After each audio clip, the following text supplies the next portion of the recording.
Hello you guys! Week 3 of our t-shirt quilt along series. Today we are sewing our quilt top together. We're going to start by joining our blocks together to form a row, and then I'm going to show you how to sew your rows together. And at the end of this video we will have a completed t-shirt quilt top. Who is excited? You've made it this far. I'm going to go over now the list of things that you'll need to sew your quilt top together, and let's get started.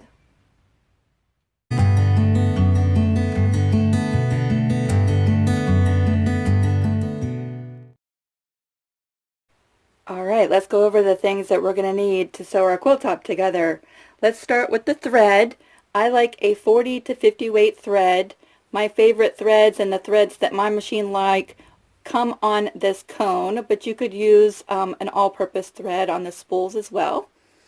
I have Elmer's school glue and pins. I don't use the pins. You are more than free to use the pins, but I'm going to show you how I use the glue in our quilt top assembly. Some scissors. I have my quilt grid. You could use your grid or some scrap pieces of paper. I'm going to show you how to number your rows. An iron, a pressing surface, of course your sewing machine, and some needles appropriate for the t-shirt material. I recommend a size 12 or 14 needle, and it could be a universal needle or a ballpoint needle. So let's go ahead and get started. Alright, we're getting ready to bring all of our blocks and our quilt top over to the pressing surface. I'm going to show you how I collect all of my rows together and how I stay organized to do that. Remember how I mentioned you'll need some scrap pieces of paper or your grid? This is the reason why. I like to number each one of my rows, and below it indicate with an arrow the direction of my seam allowance. I simply cut this off into 5 little pieces of paper and then pin the paper to the first block in each row. Let's go take a look and see what this looks like as we collect our rows to bring them over to the sewing machine. Alright you guys, we're at the quilt. I've already started collecting my rows and I'm on row 2. You can see that I have my little pieces of paper pinned to the first block. Generally I like to pin them in the center so that that little piece of paper can stay with that row until the quilt top is all together. That really helps if you are doing this in stages and you cannot assemble your quilt top in one day and you're having to put things away. You know that as things get moved around and shifted, each row is going to stay exactly where you want it until it is done. So I'm getting ready to bring all of my blocks over to glue baste my seams and my rows together. At this point you can use the pins if you like pins. I personally like to glue baste my seams, and I'm going to show you how to do that. And first I'm going to show you how I collect my rows and keep everything in place as we're glue basting. So I start with the first block and then just stack my blocks as I go across the quilt.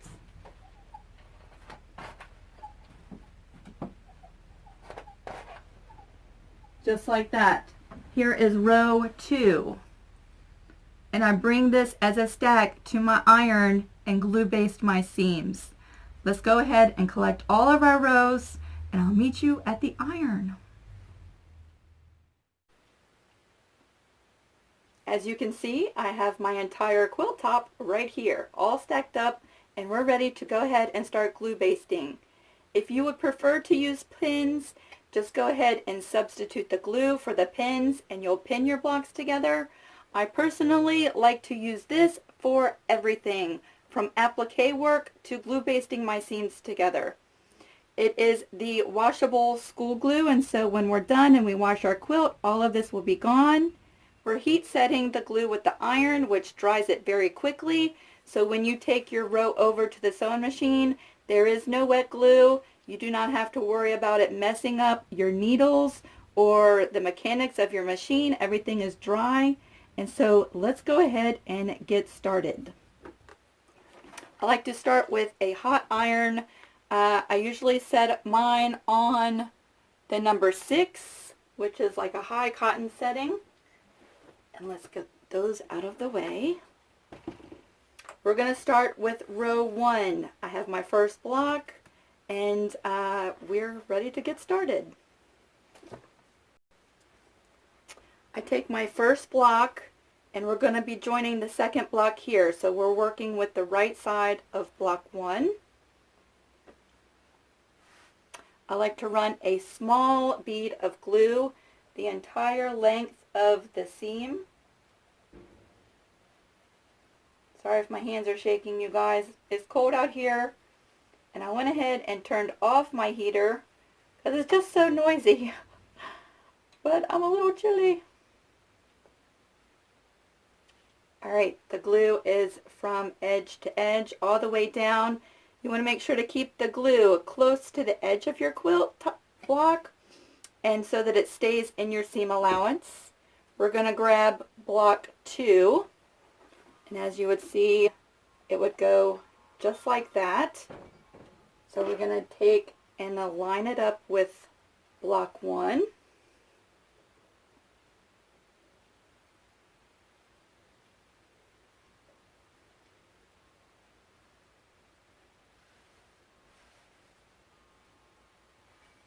Just like that, everything is lined up, all the edges are perfect.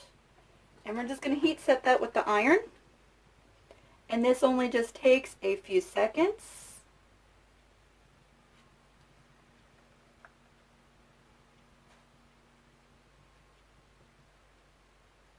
If your iron is nice and hot, which mine was not, of course.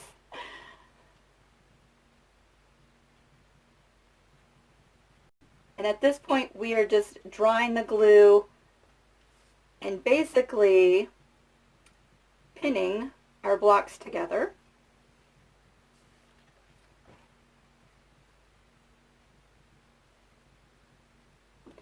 Alright, at this point, the glue is dry. You could take this over to the machine and sew it and continue to add on. I personally like to go ahead and glue baste all of my seams together and then just sit at the machine and sew. So I'll flip over block 2, run a bead of glue along the seam,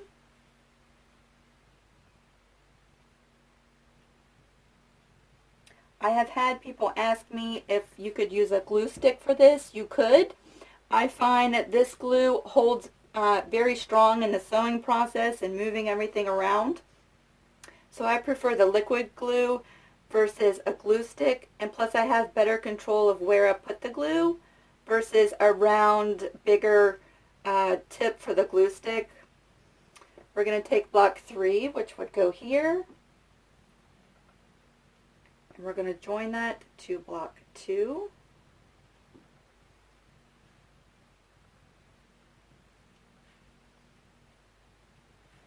I have to stand up so I can see. That's better. And we are just lining up the seams so that everything is exactly flush. And then we heat set that again.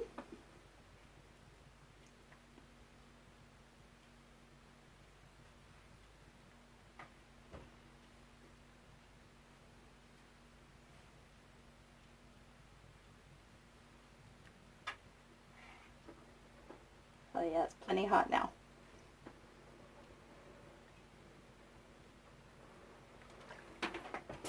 And then we flip this block over. And we are ready for our 4th block.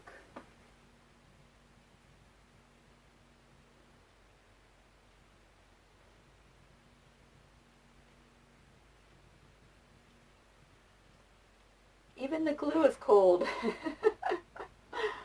I will be so ready for spring, you guys.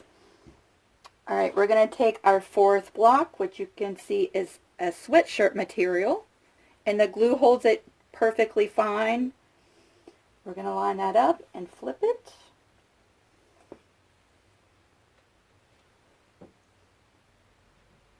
Matching all of our edges.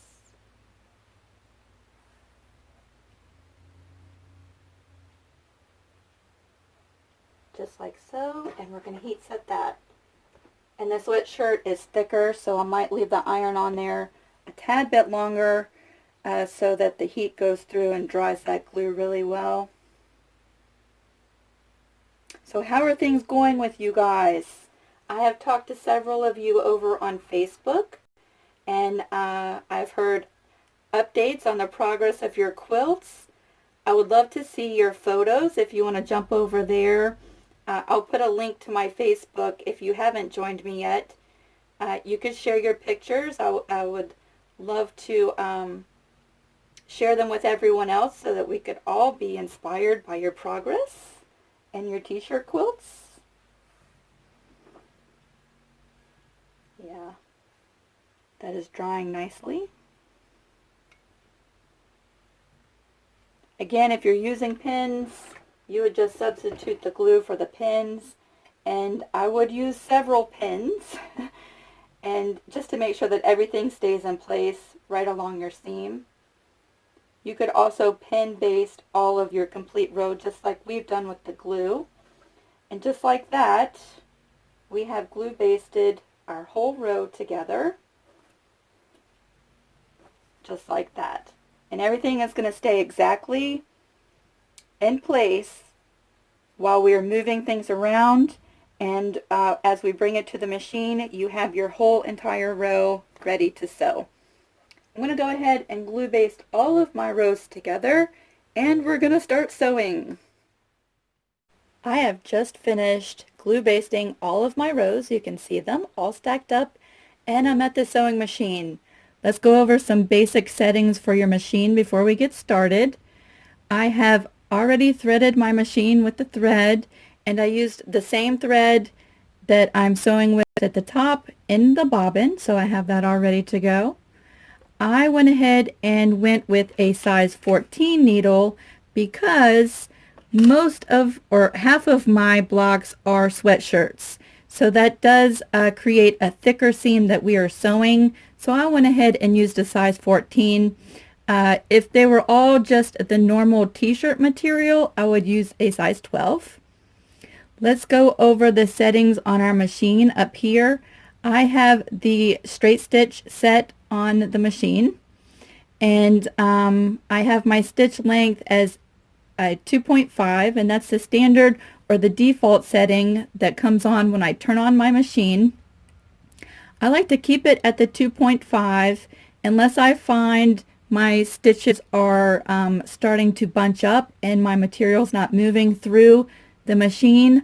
I will increase this to a 3.0, especially if I'm sewing two sweatshirts together. It just helps the material glide and the stitches stay nice and uniform. Let's see. I have my 1/4 inch presser foot on the machine, and you could use a walking foot to help you in this process. I just like to use my 1/4 inch foot. And you're going to want to make sure that you move the needle over to the position to where when you're sewing you have a 1/4 inch seam allowance. So who is ready to get started? I'm going to move this stuff out of my way. And I'm hoping that you can see pretty well there. Let's move you a little bit closer.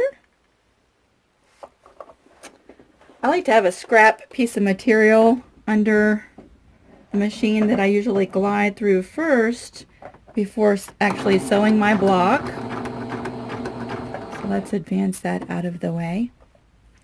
I have my row here, and we will be sewing 3 seams. I go ahead and move those 2 out of the way, and I'm going to bring this to the needle, lining up so that the edge of my presser foot is flush with the edge of my block, and we're going to start sewing.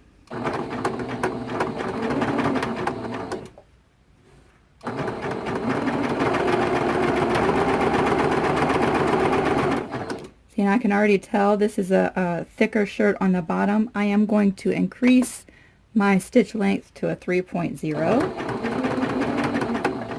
And it just helps glide everything nice and smooth.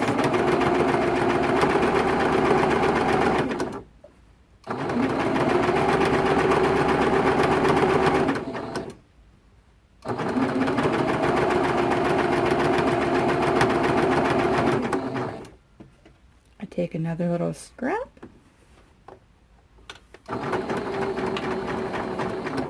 Put that through the machine, and then I can separate my block, cut off this leader, and we have our first block sewn together. Then I push that out of the way, and I bring down the second set.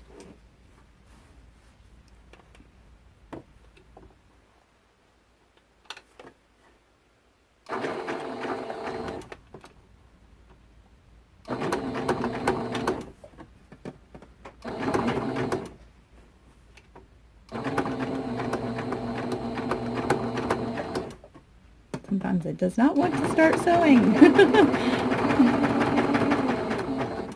You ever find when you're trying to show somebody something, you usually have technical difficulties?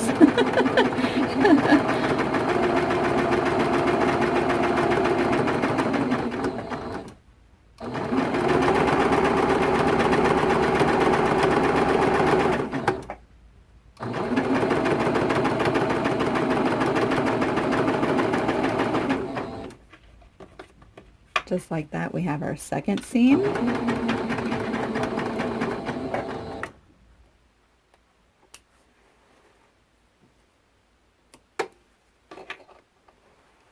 You can see our 1/4 inch, and all the stitches are nice and pretty.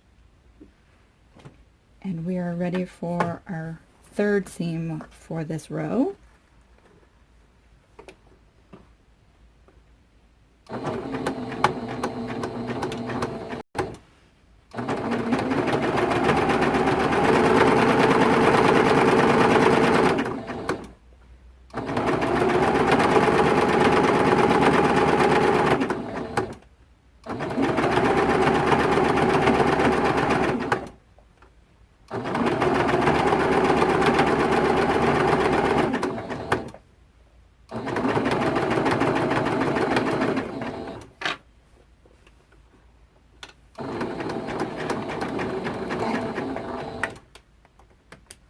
Alright, just like that, you guys, we have our first row all pieced together.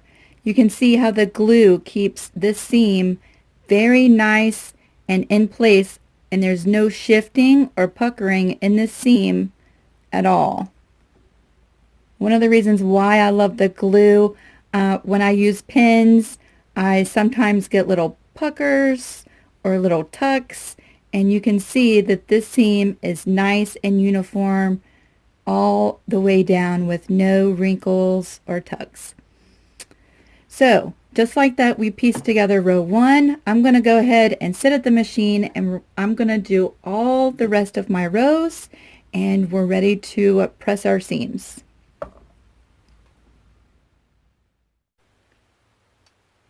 All of our rows have been sewn together, and at this point we're ready to go ahead and start pressing our seams. I have my first row here, and as you can see, the arrow is pointing in that direction. So that just helps me remember that when I'm pressing my seams, all of my seams are going to go in this direction. Laying everything flat, you are just pressing. And sometimes I use steam if I have a difficult seam, like 2 sweatshirts sewn together.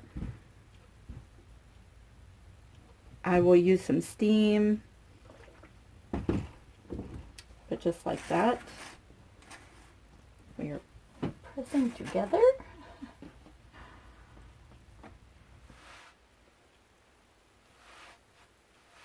I like to do a little finger press just to make sure everything is nice and flat.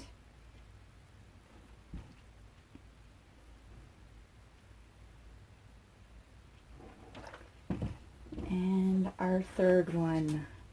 And this one might be a little difficult because it's the sweatshirt, but we're going to try and make it go that way.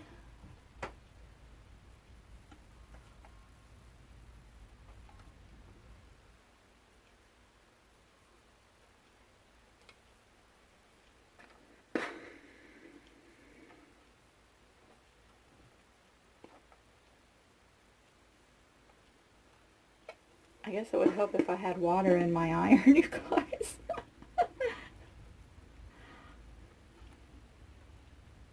Alright, just like that, our first row is pressed. You can see how pretty those seams are. Our next row is row 2, and you can see the arrow is pointing in this direction, and that just helps us remember that now when we're pressing, all of the seams will come towards me.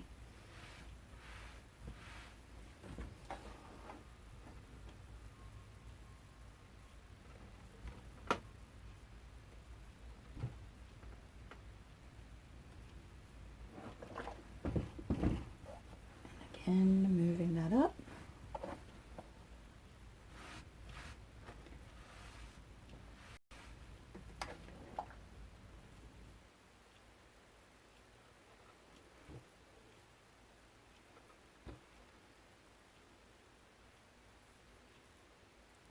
That's not going to want to lay exactly flat because it's a sweatshirt, but that's okay.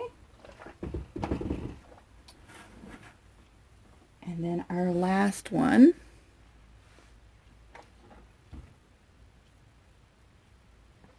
So for each one of your rows, you want to go ahead and press the seam according to the direction that you've already pre-marked.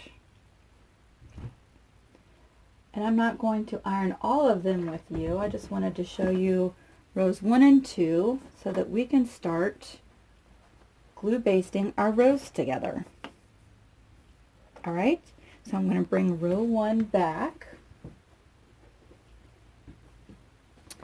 So here we have row 1, and row 2 would be just below it. We're going to start at the other end because we do want this row to go in this direction on top of row 1. So we will start at the end of row 1 and lay that flat.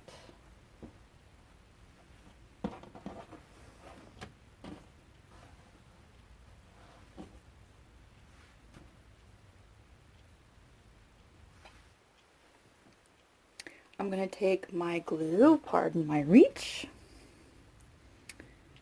and we're going to run a bead of glue right along the edge of our blocks or our row.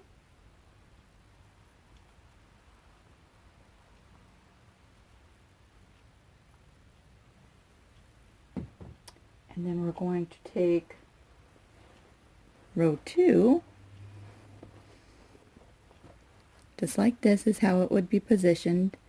We're going to flip it face to face, right on top of row 1. And we're going to make sure this edge is completely flush with this edge. This corner meets this corner. And this is where you'll find the nested seams come in handy, because these two seams will actually fit together and lock in place, and you'll actually be able to feel that when you're doing your own, but they just fit together very nicely. And bring those two edges completely lined up, just like that. And then we heat set that and dry the glue.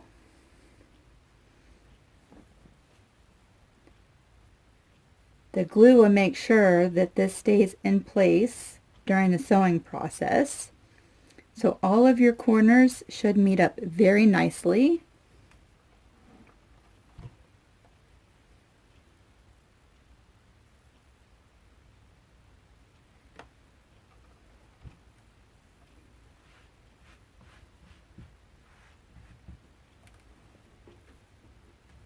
Just like that, our glue is dry, and so now we're ready to shift everything this way.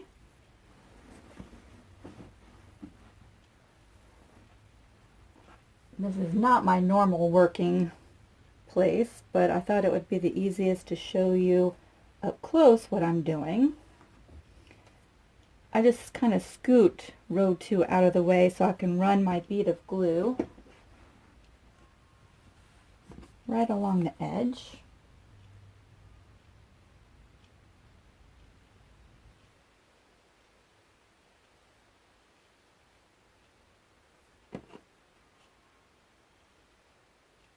Making sure that seam is nice and flat.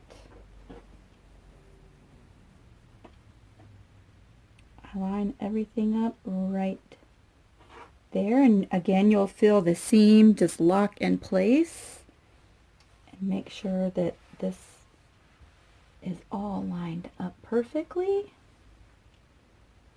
and heat set this again.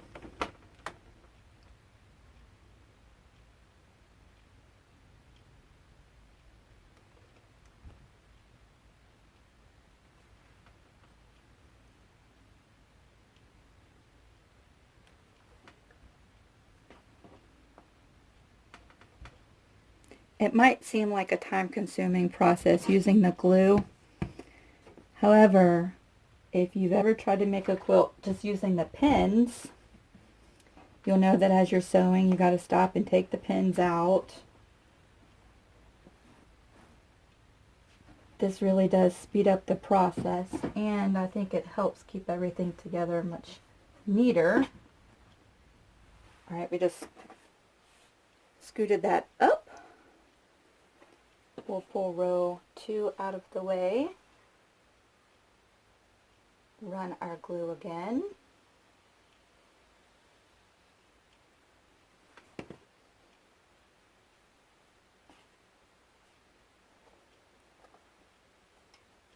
bring those 2 seams together. You'll feel them fit right in place.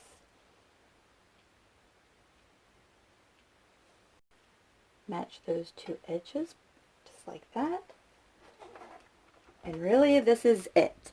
For each one of your rows that you've assembled, you would want to put together exactly the same way, and go through and do this for each one of your rows, so that when you're at the machine, you are ready to just sew. We have an odd number of rows, and so we'll put together 2 sections just like this, and then you'll have another row to attach at the bottom,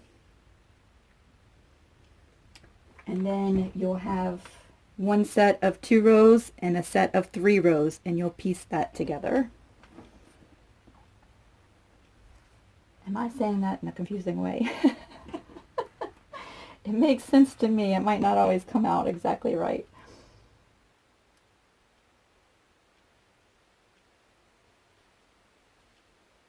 Just like that, we are at the end of rows 1 and 2. You can see how everything has lined up perfectly.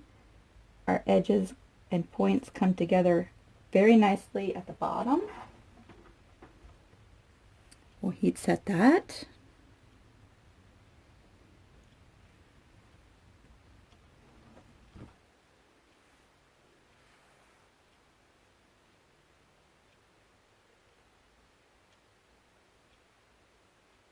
And now rows 1 and 2 are ready to be sewn together.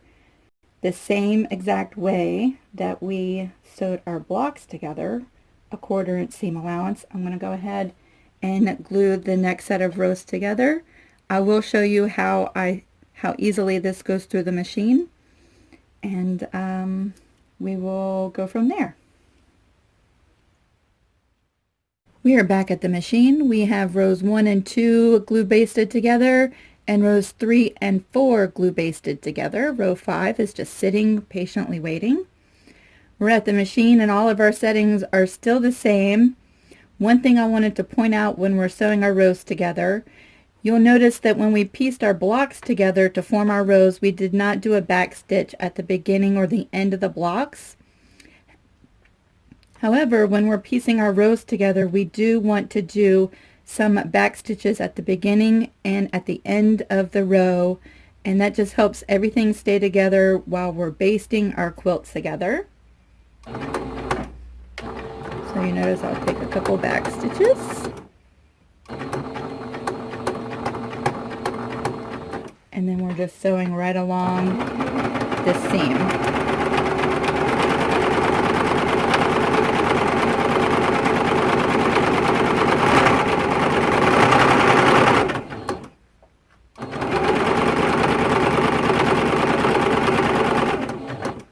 We're coming to our first seam, and we're just making sure that our seams are laying flat.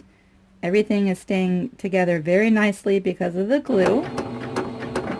You might want to slow your machine down and go through this part.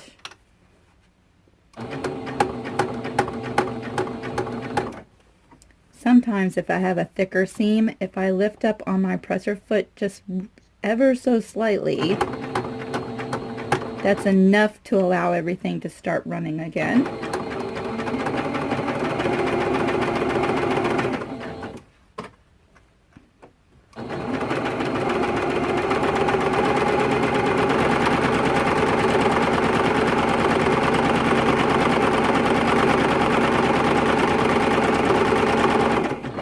We're coming to our second seam.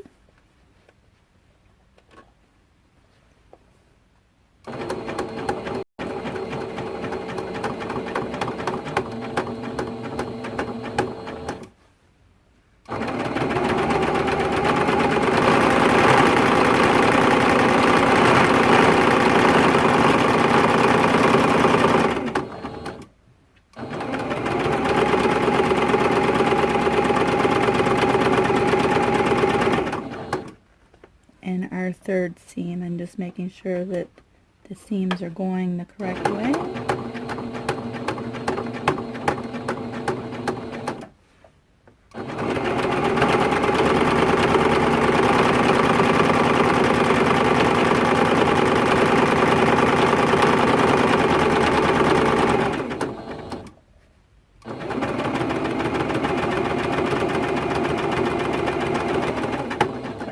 Again, remembering to do some back stitches.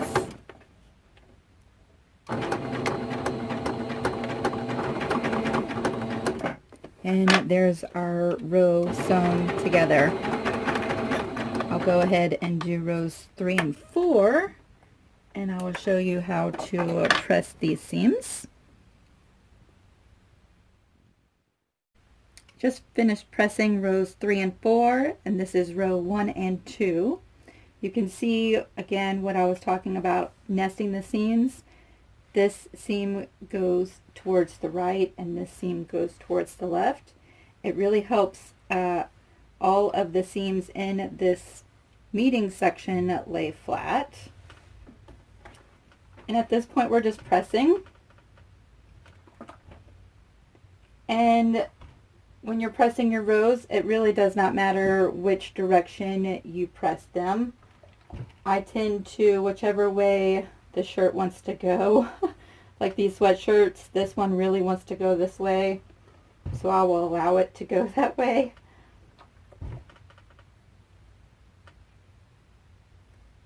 We're just going to press this seam all the way down.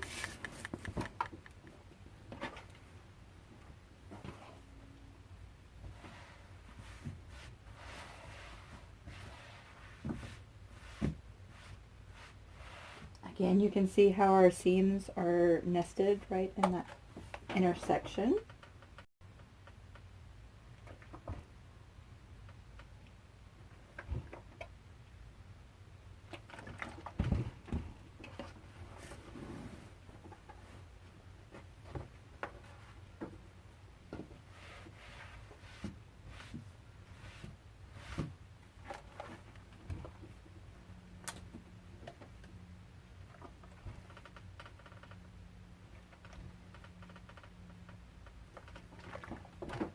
And one more time, just right here.